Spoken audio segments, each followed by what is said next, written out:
Hello and welcome to Ditching Hourly. I'm Jonathan Stark. Today I am joined by Andrew Croasdale. Andrew, welcome to the show. Thanks, Jonathan. Great to be here. Cool. Well, Andrew's got a very interesting background and well, I don't want to put words in your mouth. Andrew, could you tell folks a little bit about who you are and what you do? Yeah, so my background, I suppose, is in policing, British policing. I spent a little over 30 years in policing and counter-terrorism policing.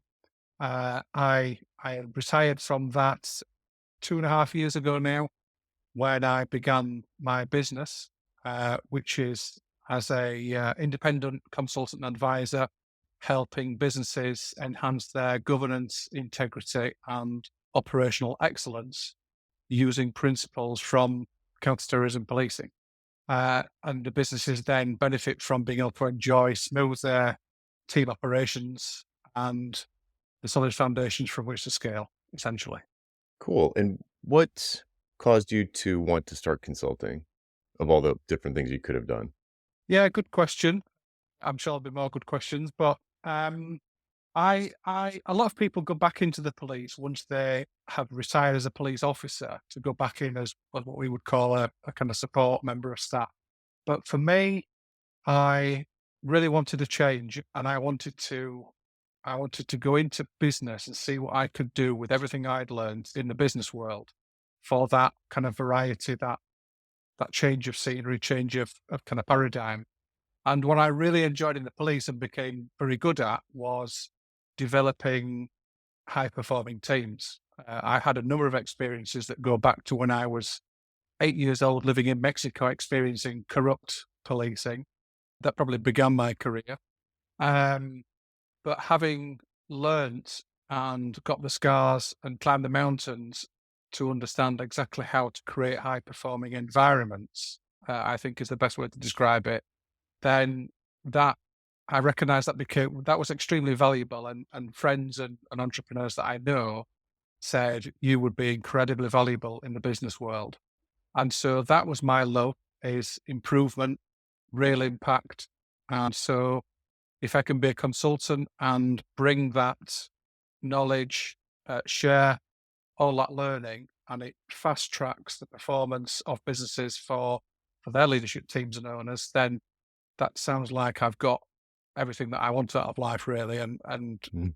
And one of those actually is that feeling of self worth, that feeling of you're still important to the world. You can still give something back. Because I kind of fell off a bit of a cliff edge, having looked forward for so many years to leaving the police. On the Friday I left, and kind of by the Monday I felt, oh my god, I'm outside this huge institution that I've belonged to for 3 decades, from kind of boy to father of two, and yeah, a bit of an identity change. So I needed to do something worthwhile. And did you have exposure, perhaps in your family or maybe through the friends that you mentioned, to what running a business is like or entrepreneurship?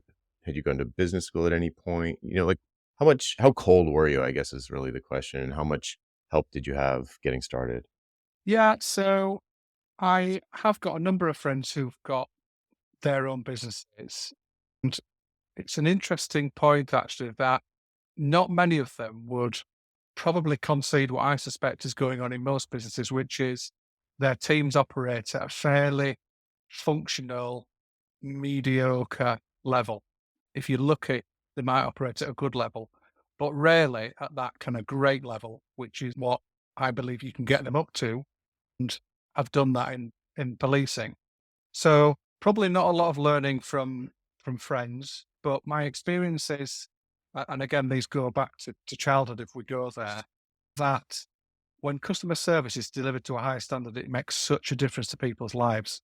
Whether that's, you're a victim of crime, whether you are in receipt of healthcare support, whether you just go into a coffee shop for a cup of coffee, the smile you Mm. get, the clean cut, the clean tables, you know, the the atmosphere, the place itself, these things make a really big difference.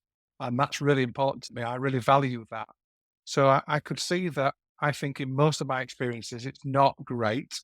And then I kind of plugged myself into a couple of business courses, and and then got to know various entrepreneurs um, who, yeah, gave me also a little bit of feedback that said, yeah, you can make a real difference here. So what were the first things you did when you made this decision? Was it sounded like you took some courses, or what were some of the first steps you took? Some of the first steps were probably at a really basic level around a little bit of branding, a little bit of website, um, understanding that um, actually you want to get the three circles lined up, which is what are you passionate about? What have you got some skills or experience in? And what's commercially valuable? And the sweet Mhm. spot is in the middle. So just sense check that because it is difficult starting out in business, particularly for uh, people like your audience and myself who are starting out on their own. There can be sometimes periods of little feedback from all the effort that you're putting into marketing or developing your positioning. And you need to really love what you do to keep you going and moving forward through those difficult times. So those were probably some of the first. Um, and then I suppose the first customer came within maybe a couple of months of leaving the police when I was just in a kitchen and bathroom showroom. And he Uh-huh. came up to me, to the owner, and I was just buying some tiles. And the showroom just looked fantastic. And I commented on it. And he said, "Oh, that's really nice of you to say that." I said, I'm the owner actually. So we got into a conversation and subsequently he became my first customer. That's my next question. Yeah, I couldn't have guessed that answer, that's for sure. And what did you when you had that conversation with him, did you have a package or an offer or some sort of structure to what you would be delivering? Or was it kind of like, "Hey, you're my first customer, let's figure this out?" Yeah, probably more towards the latter if I'm completely honest. I've been on a business course. I've spoken to a lot of people, but I think uh, for me and certainly others that I've spoken to, your head is a jumble of lots of information, and it hasn't quite kind of wired it all together, put it in its place, and actually for you understood what works for you. You receive lots of advice, but actually some of that's not relevant either for your stage or for your type of work. So I think I had quite a lot of things kind of swimming around in my head, and I think what I was thinking is just make it to the next meeting. So I Mhm. tried to take the kind of pressure off and say, look, if you're at all interested, let's just have a conversation. There's no pressure at all. And so we had that second conversation, and I talked about some of my background, and we had, I think, then a third conversation, and then they said, yeah, okay, let's go for it. And I think the first fee was £5,000 for essentially a kind of 12-month program meeting a couple of times a month for an hour or so. And I think I rolled in and I gave quite a few more things for free in terms of I gave a couple of coaching sessions, I think, to begin with, um, until we started the program for real. And then I spotted as we went along that there were other things that he needed help with. So I thought, well, hey, look, I can actually do this for you if you want. I can give you a prize. And they kind of said, well, I'm sold that I need it. So yeah, let me know. So I put together I think another sort of 5 grand price, laid everything out that I would do. Actually made the point that I'm very experienced in this. I can do it to a better standard. I can do it much quicker, and it can be up and running in your business a lot quicker. And so I went for that. So I turned my first sale from 5,000 into 10,000 in the first year. So I felt quite pleased with myself actually. That's a good start. So you mentioned that the store was in great shape. What was the thing that he felt like he needed when he found out what it was that you could do? Yeah, well, at the time I was definitely pushing myself to, obviously in policing you're not used to sales. You are selling um crime prevention, you are selling the benefits of the witness going to court and doing the right thing, but you're not selling for kind of money. So Mhm, it was a new thing for me to get used to, and I was definitely trying to push myself. But having sat down with him, I think what I identified was that it can be quite a lonely place, can being a business owner, particularly a small sort of business owner where he was the only leader. Having been there myself in policing and recognizing how difficult it can be when there's just you. it quickly came out of the conversation that he he longed for that support and was missing it. And I like to think I'm a pretty approachable guy, easy to talk to, naturally kind of quite supportive. And I think he identified that. And then when I talked about my background and some of the things that I achieved, he said that was the thing that convinced me. You're supportive, approachable, and knowing what you've done. I was a bit reserved about how can you possibly help me run my business better than me, having come from the Mhm. policing, but then later accepted that actually the principles of strategic leadership, of building high performance environments, of good governance and integrity and trust in the business, actually I can see how that then can pass across from policing into the private business. So yeah, I think he was just looking for more structure. He said, you gave me more structure. You gave me a more stability, financial stability for the future, um, and just a really good, um, strong level of support, really, for whatever was going on. Because it was funny. Sometimes we'd have conversations, and he'd say, "Oh, this is rubbish. This is terrible. This is going wrong. That's going wrong." He's just not understanding this, and it was like the world's coming to an end. It's almost like I would spend the time just kind of trying to put his head back together, settling it down. And then we'd develop some plans for how we're going to manage these problems. I'd be like, right, I'm rubbing my hands now because I love sorting these people problems out. And then we'd meet again in 2 weeks' time and I'd say, oh, everything's absolutely brilliant. Yeah. Oh, no, we don't need to do that. We don't need to do this. So I suppose that is the gig that we take on, isn't it? That we're there to help people with various things, but that in their own heads, life's going up and down, and you've got to somehow absorb that and still work with that to help their business improve in some way. So he was a sole owner, no partners, and was probably like a lot of small business owners, like really, perhaps married or whatever, but you can't really complain about your day to your employees or your spouse. You're certainly not going to go on social media. So it sounds like a big piece of this was that he really had no one to talk to about the things he was struggling with as a small business owner. Am I saying that back right? Yeah, I'd say so. Yeah, it was as you say, it was married and had no sort of business partner as such, but felt I don't think he wanted to talk about work once he kind of got home. He felt that's the time for the young children and Right. his wife. Um, and I think what I've come across is that smaller business owners often were in a business working for somebody else and became good at something and then decided to jump ship and set up their own Yep. business, but Yep. actually never received any leadership training or even any leadership exposure to the problems. So then suddenly you've got a team of people to manage, and it is difficult, and you are tested in all sorts of ways. So to try and run the business and pay all the bills and all the additional new costs that you've now got, the fixed costs, without anybody to give you that support is actually really a big ask. So Yeah. I've consulted with a few small business owners now who it's only them, and definitely that's a big part of it. Is that actually I've found myself here because I'm good at the at the trade craft, but Yep. suddenly realise the blind spot is no kind of leadership, governance, support around how you actually run the business. How big of a team did this particular client have? His team was probably without suppliers, 8, 10.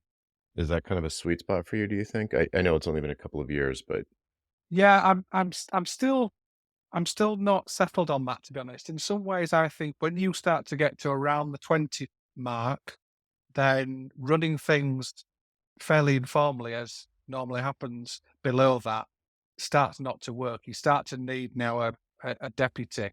You start to need some structure to the business in order to be able to get above 20 and not have continual kind of problems and snags and be just getting immersed in the day-to-day grind of the business.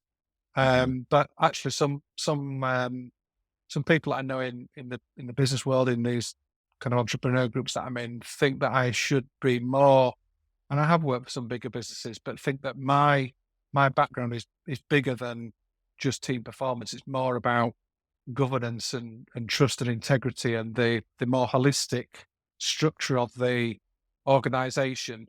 So yeah, still, I stay still fathoming that one out really to find out Mm, because I'm very much determined to not chase where the money is, to be guided by where I get the greatest fulfillment and make the greatest impact.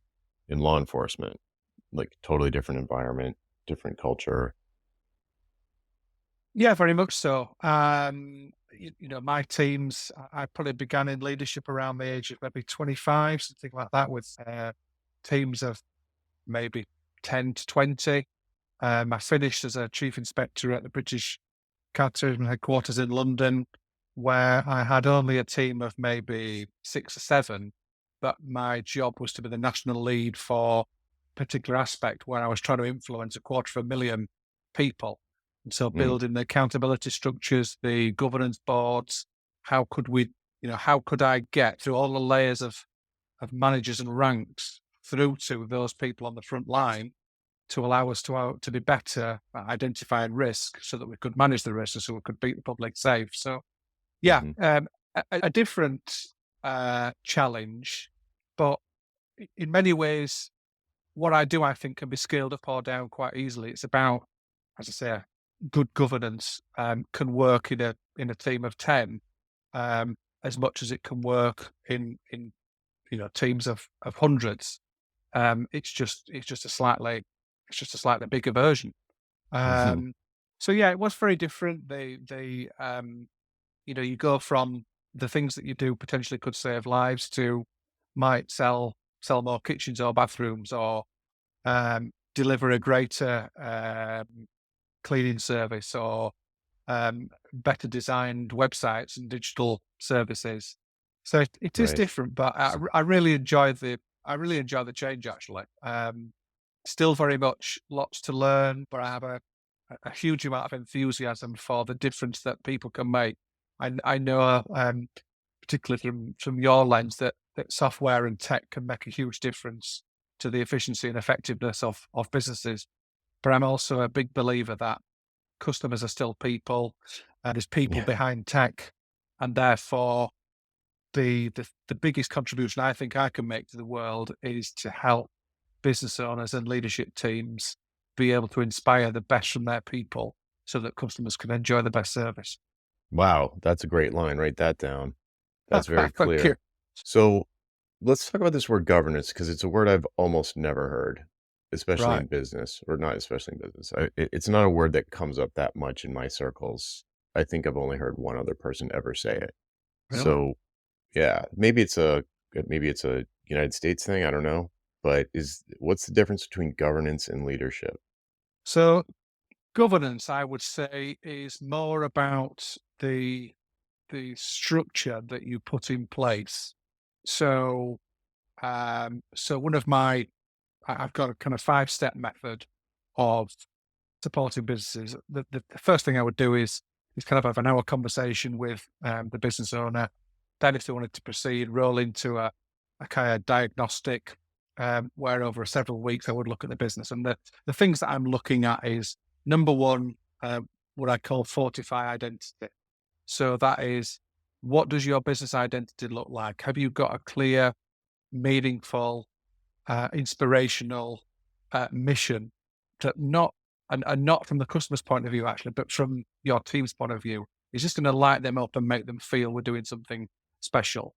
Mhm. Have you got the values wrapped around it then that support that mission? That are the values that your customers would expect, that your team would see are right, that you would then use for recruiting and training your people and performance managing them. So that's like I would say one layer, almost probably the bottom layer if you think of it as a pyramid. The bottom layer of good governance is, are we really clear about who we are, who we serve, what we do, what our mission is, what is the horizon that we're aiming for, what are we doing to contribute towards that kind of big vision, and have we got the right values wrapped around it? And I've come across companies that have got these things, but they've got them several times over. I made the point to one company that you have um, 15 different mission, vision, and value statements. It's all right having something on paper, but it's got to be brought to life in the workplace. So it's got to be part of the conversation. It's got to be part of the sales process. It's got to be part of performance management meetings with individuals, because if it isn't, it quickly gets forgotten and it does become that poster on the wall. So Yeah. I know I'm probably drifting off track a little bit here, but No, not that at would be all. an example of that fortified identity would be an example of the kind of foundation stone of what are we about, and is it really clear to all our people? Because if it's not, then we're starting to dilute the alignment, and we want to have really strong alignment between customers, our team, and our leadership. And the stronger that is, the more efficient, the more effective we'll be, the more productive we'll be, the better the quality of service. And so there are several other layers that I go through, which include things like, have we got a continuous improvement process built into the company rather than just responding to complaints and begrudgingly having to look at changing something? Have we got really clear strategic objectives that are not too many? Like, I've had a boss in the past, probably several actually, that just couldn't help but start adding, oh, well, let's add a fourth, let's add a fifth, let's add a sixth. Before we knew it, we moved forward at a snail's pace, never achieved any of them, which is just not good for the soul. It's not good for your people because they don't get that kind of dopamine hit of, oh, right, great, we achieved that milestone, we've achieved that annual goal. So again, good governance, I would say, is being realistic about what you can achieve. Yeah, let's stretch the team, but let's not be so ambitious that we put it out of reach and people then give up. We want to inspire them and make them feel that they can reach this. And then a couple of the kind of strategic areas will be around precision of execution. Have you have you built your role profiles and your expectation of all your roles very precisely so that people really viscerally understand the difference between what does average performance look like in role, what does good performance look like in role, but what does great performance look like in role? Because that's what we're aiming for. But if they don't understand it, if they can't see it and feel it, then they're never going to achieve it. So as your good governance got that built in and communicated effectively, verbally and in writing, and it forms part of as I say, the sort of performance meeting so that managers can list the performance of every individual. And then the last step that I go through really is I'm looking at tactical leadership and communication. So what are the different levels of communication? How do we communicate? What does that alignment look like? And are managers being are they too micromanagement, or are they too absent? Too absent, there's insufficient direction and support. Micromanaging, you crush individual flair. So have they got that right balance? That's what I'm looking for. Interesting. So would you say that this combination of things implemented as a governance structure creates this high performing environment? Early on, you Yeah, briefly mentioned the word environment, like a high performing environment yeah, instead of high performing team. That's interesting. And is that yeah. is that basically what you're talking about? It is, yeah. I would say that the things that I've just gone through there are things that leaders need to put in place. So it is leadership. But I think um, that the better description is it's about good governance. How are we governing our team? And that's, of course, my background is a heck of a lot of scrutiny from the media, from various bodies that oversee the police, from the public, from focus groups. So everything we do is highly scrutinized. So we need to make sure that it is healthy, transparent, um, and and we would use the sort of term good governance. So Mhm. I think leadership is it's your responsibilities, it's things that you need to do. Governance is more about the structure that you. If I walked into a company, I say, "Oh, that company's got good governance. It's got the things in place that if the leaders changed, new leaders walked in, they would walk into a structure that was hopefully is one of good governance." And I think Yeah. what that then produces is an environment. Good governance then produces an environment around the team that inspires them and nudges them to operate at their best. So if you know Mhm. exactly what's expected of you as an individual, and you know exactly what the strategic goals are for the company that year, and you know exactly what the identity of the company is, its values, its mission, who its customers are, what values they expect, and you know that you're going to be um, spoken to about your performance in a supportive way. How do you compare to the benchmarks that we've set? What can we do Mhm. to help you improve? Um, then you have wrapped that environment around them that's going to encourage them to operate at their best.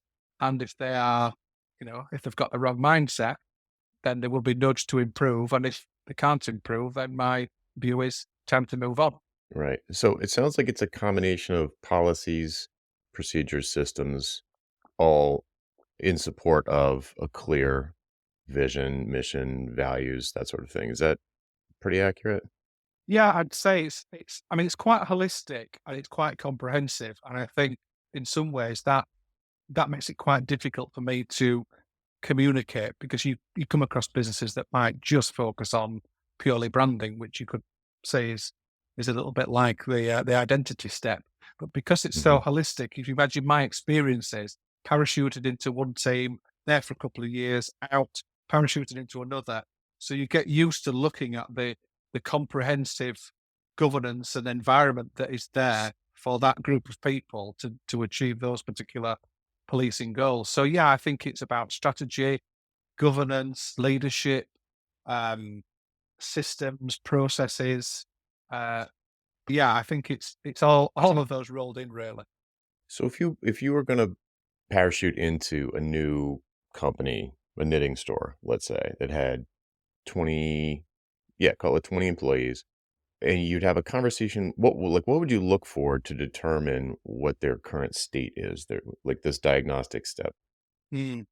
So it kind of relies to a large degree on how transparent the company are willing to be, and that isn't just CEO, for example. That's got to go down through the leadership ranks. The more people want to protect themselves or their ego, as I've experienced in the past, then I can only judge you, benchmark you on what I can see.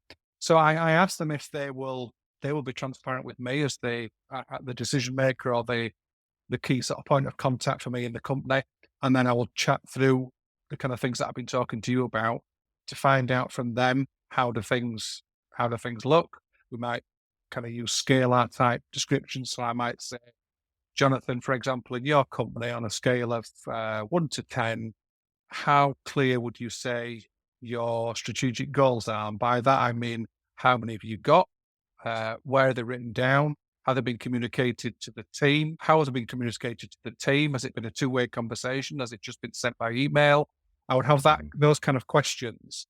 And then I would have similar questions with perhaps, depending on how big the company is, with more junior leaders through to the team on the front line. And then I would start to get a sense of um, where are the gaps? Because this has got to reach if we've got a clear objective from the CEO, is that being cascaded down through the company, and is it actually affecting the front line? Then I would ask to look at the kind of vision, mission, values, those kind of documents. Try and find out where they are. Have a look for myself, and again through questioning of the team, try and find out if it's permeating through to the front line. Do you typically do all individual meetings like this, or do you do sort of group workshop sessions? I've done both really. Again, it depends where the company is in respect of my sort of location, or whether it's via Zoom, how big the company is.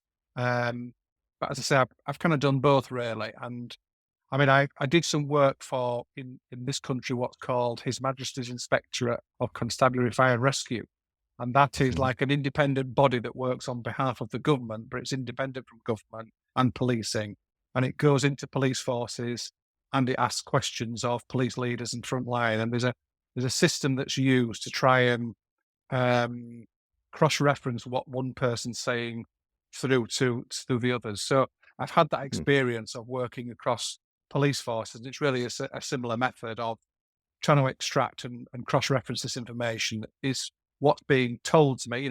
Yes, we're brilliant. We're 10 out of 10. We've got three strategic objectives. We've been communicated clearly in writing. They're on our website, and we've spoken to our staff about them. And then you speak to the team, and they say, "Oh, that's the first time I've heard about that strategic objective." Right. So, Yeah, exactly. um, yeah, and that's part of the job. is to persuade leaders to somehow get over that ego. And actually, the more we can find, the more you can improve. But you've got to somehow get over that ego, that sense of, am I going to be to blame for this? The more they can get past that, the more they will benefit. Interesting. So I would think that working with really large organizations, especially someone who's not at the top of the organization, someone who's kind of in the middle somewhere, versus working with the owner of a business who's directly feeling the impact of this kind of lack of structure, low performance. They're probably overworked or at least overstressed. It's a very different psychological situation than someone who's Mm, perhaps trying to cover their bacon, mm, so that somebody is not gonna so they're not gonna get in trouble. Like, I remember a story once where I was talking to a consultant. The consultant identified an inefficiency, systemic inefficiency inside of a large pharmaceutical company that was costing them $4 million. It was like $1 million a year, millions of dollars a year. He was really excited because he was like going to put together a value price proposal to address mm, this concern, and it was going to be a clear win of millions of dollars. And it never got approved because the person who was responsible for the inefficiency was afraid that they were going to get fired. So they just continued to lose the millions, and the yeah. problem remained. But if you're the owner of a tile store with 10 employees and you're working 80 hours a week, and you know that it feels like all you do is put out fires, the idea of someone coming in to help them set up a structure, give them some support, perhaps smooth out their pipeline, give them a little bit more financial stability, that seems like a done deal, like a slam dunk. Yeah, yes, please. Mm. You know, I'm so glad I met you, that kind of stuff. Is that am I is that am I totally off base there, or has that been your experience as well? Yeah, no, that rings true for me, albeit my experience is probably quite limited compared to yours. But yeah, it's a cleaner, straighter edge, isn't it? I'm the owner of this business. This is difficult. I'm the decision maker. Come in, make this easier for me, and make the operation more efficient and effective, and that drops through to the profitability. Um, when you get into companies and there's all sorts of career paths taking place, potential individuals that may be responsible for not pushing something forward, you are entering a whole new lion's den. And I have found Right. definitely resistance amongst. I can think of one company. The co-owner wanted me in, wanted me to make a difference. The chief operation officer was appeared very much up for it. Uh, the directors, I settled them down. The directors underneath the chief operating officer seemed fine. I was kind of talking in language of this isn't about blame, this isn't about individuals, this is just about an extra pair of eyes, ears, and an extra brain to plug into how we can improve customer service and improve customer retention. And they were all fine. When I started to ask more probing questions, you could just see the atmosphere just started to change and they dried up more. So, for Mm, example, we had a situation where I started to identify individuals or particular jobs that had got poor reviews from the customers, and so I'd say, "Okay, who's this individual? Let's deliver this job. Oh, it's so and so. Okay, right. So, have they had any complaints other than this one? Uh, yeah, 2 or 3 actually. Okay, how long have they worked for the company? About 3 or 4 months. Okay, so we've got a problem here. We've got somebody who's only been here months, and they've already got 3 or 4 complaints. So just talk me through, what have we done about this individual? Silence.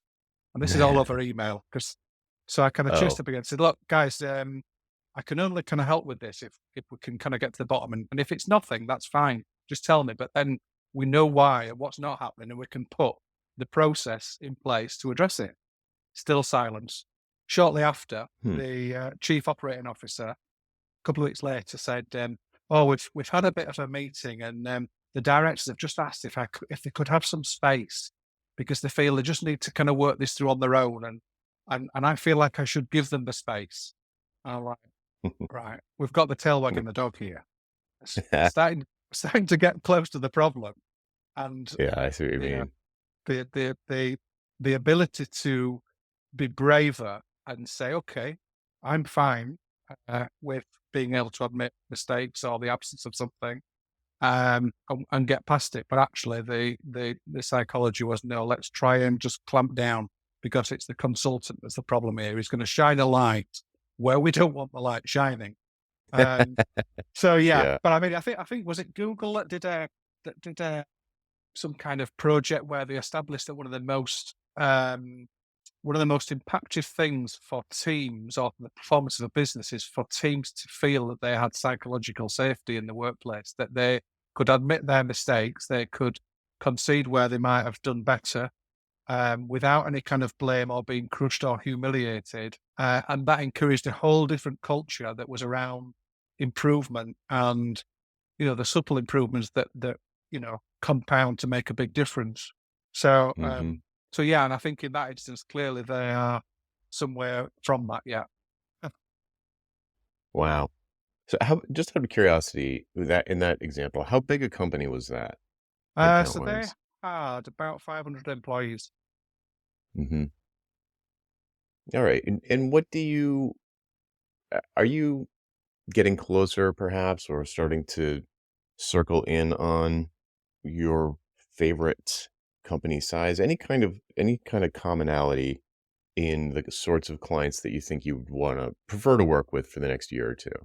Is it more in these 10 or 20, like stage companies at a stage where they've got maybe 10 or 20 people and they can't grow, they're not happy, you're working directly with the owner. It's very um, perhaps top down is not the right phrase, but you have the person who can make all the decisions Mm, kind of you're in their ear yeah, versus yeah, a 500 person company or a huge organization where there's just got to be way more politics, way more red tape, way more ego, way more fear. And yeah. perhaps it's more satisfying and you'll have a bigger impact because you're changing the lives of 500 people instead of 20. But, are you gravitating toward one of those or you like them both? Yeah, for me, Jonathan, the jury's very much still out because I I get really excited when I find problems. So in the 500 company, they paid me a few £1,000s to spend a week looking at the company, and I did that. Spoke to a few people, looked at their communications, looked at a few things, and put together a report which had 27 things I identified that they could improve that would all feed through to the bottom line. Um, so I was my hair was on fire. I was loving it. I loved the fact I Mhm. found all these problems, knew exactly what to do to put them right. So I was loving it. But then suddenly, the kind of the ship ground to a halt because of the politics and the layers of management and careers and all that. So actually, I found it quite frustrating in the end. List that across into a smaller business, and there's much, you know, there's much less impact. So you imagine if I'd been able to fully implement all the things that I'd identified in that company, I'm convinced they would have made millions more. I could just see it. I mean, we even agreed that at the start of the engagement, after the diagnostic that I'd done. Now, Mhm. smaller businesses are probably not going to have that kind of impact, and you're not going to find as many things.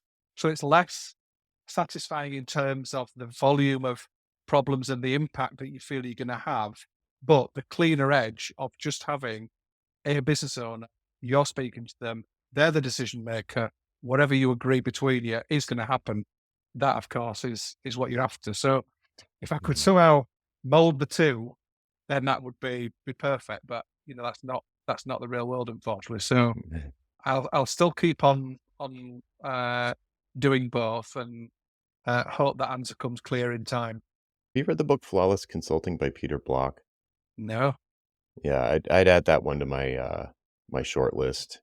I had the same experience you had. The bigger the companies were that I worked with, the higher my fees went, but the less they implemented anything I suggested, and Mm, it started to feel like a complete waste of my time, even though I was getting paid very well. yeah. And years later, someone recommended that book to me, and I wasn't doing that kind of work anymore. I never had a chance to try it out, but when I read it, I was like, this is everything I was wrestling with, and I was doing it wrong. So it I'm sure it's not a silver bullet, but I think you might like it. Yeah, Here's a flawless question for you. consulting. Yes, by Peter Block. Yeah, so I'm curious, are you a soloist, right? Just one, no employees, nothing like that? Yeah, just me. Any So do you have these sort of governance structures in place for yourself, or is it purely the kind of thing that is for like an organization of people? That is an interesting question. I probably haven't got I probably haven't got them all, and wouldn't have them all because I haven't got the team. Even in terms of suppliers, I wouldn't see that some of the steps are appropriate.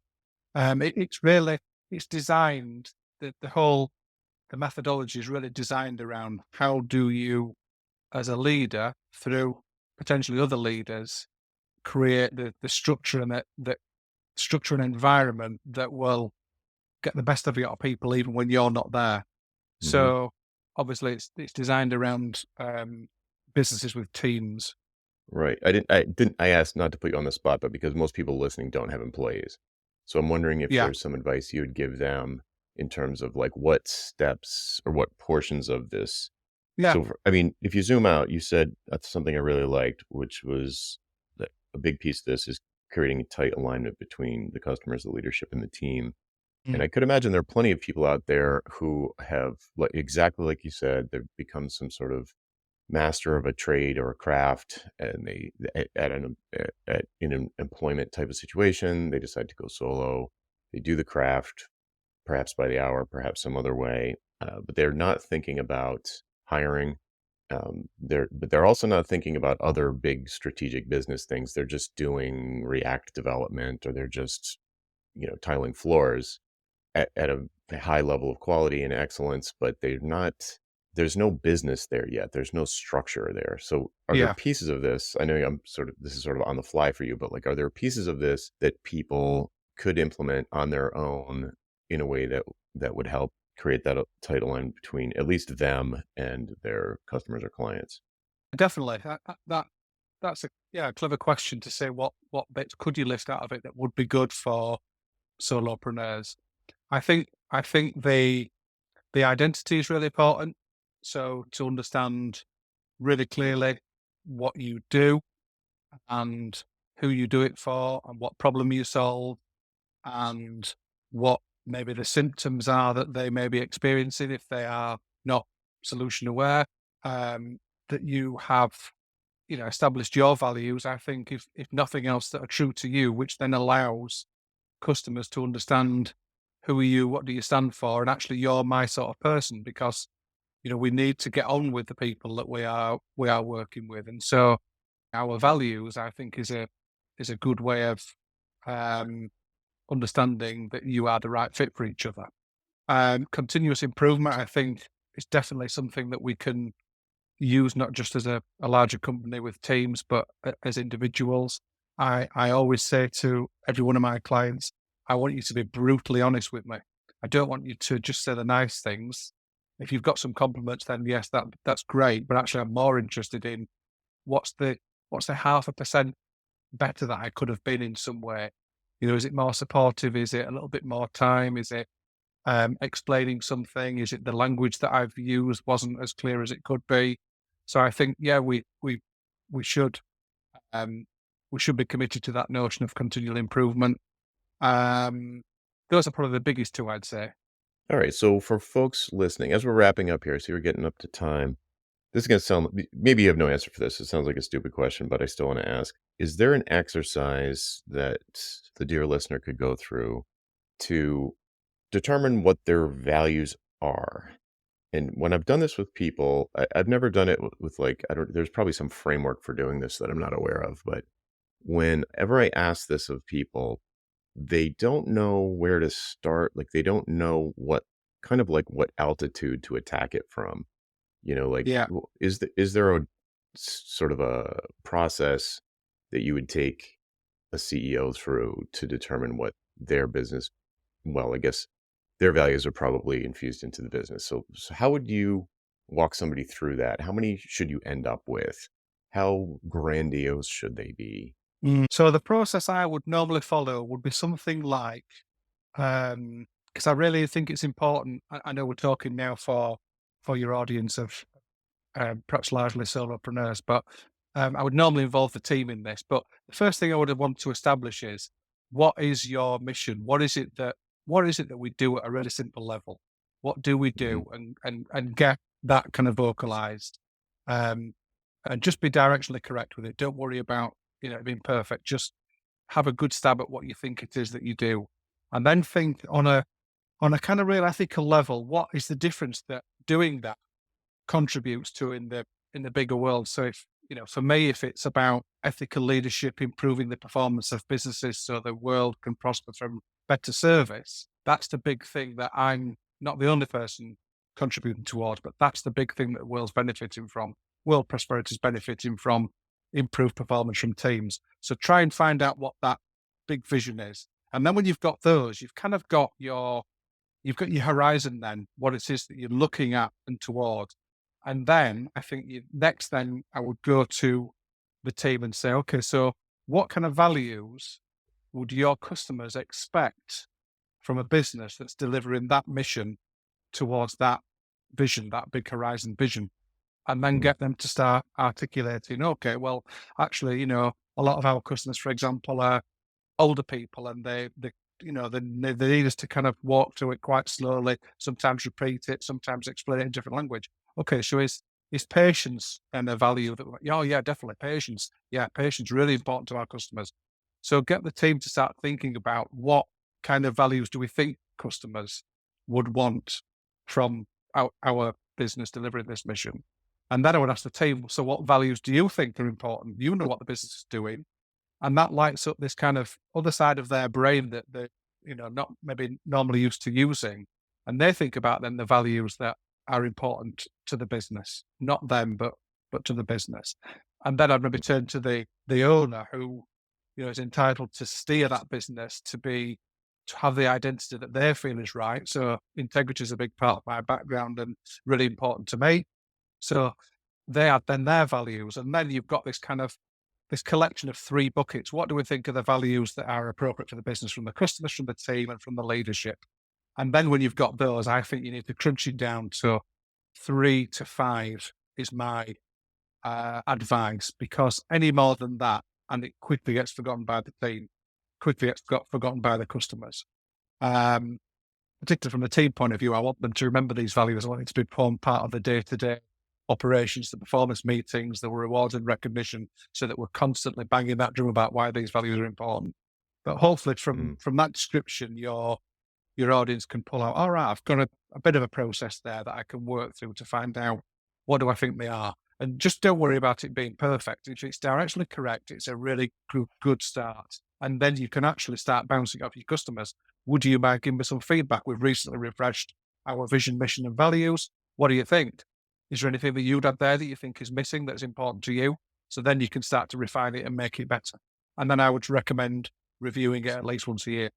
Yeah, that does help. The overlap between the clients or customers and whatever your personal set of values, because with the solopreneur, it's very difficult to see any daylight between the business and the person. Mm. And in many ways, that creates a lot of problems. There's a lot of problems from that. It's like you just think of it as you. It's your identity. You just do this thing, and it's you. So whenever I've done this with people, it usually ends up where it turns it sort of platitudinous, if that's a word, where they just come up with a dozen things like integrity, simplicity, just like stuff, honesty, self-control, perseverance, and it's this big list of stuff that no one would say is a bad thing. Like no one would say evil genius as a value or something. That everybody's going to make this list of things that sound nice. So how do you pare it down? So that's helpful to imagine getting, of this list of things, dear customer, which ones do Mm. you care about from us? And seeing what the overlap is to focus on. I think this is probably interesting exercise to go through. I feel like people should be able to answer this. Any human should be able to not should be able to, like, it shouldn't be so hard to answer this question. I feel like having these things a little bit closer to the conscious level in your day to day is a useful thing. So that might be a good exercise for people to go through. If you're like really stumped on like, geez, what are my values? Then it might be a good exercise to go through. Yeah, I think it does help to try and think of the business as a separate entity, doesn't it? And think this business is almost it's another person. And Right. what kind of values are going to support your mission, and what are the values that your customers would expect? So if you know if I'm serving a certain type of customer, it's becoming regularly that kind of that sort of business owner with a team of 10, and they've got a team of 10 that they're trying to inspire, and they're trying to develop that identity of that business, and they've got a regular um, kind of avatar of customers turning up, as I just sort of described earlier. If there were older customers that were coming in, you can start to be led by who is regularly turning up wanting my support, and what are the kind of things that would be really important to them, and then let me have that best stab at it, and then let me start to ask them and see what they come back with. I think with a lot of these things, momentum is the most difficult aspect, and so to have your best stab at it first just gives you something then to kind of mold and chisel away at and refine. Right.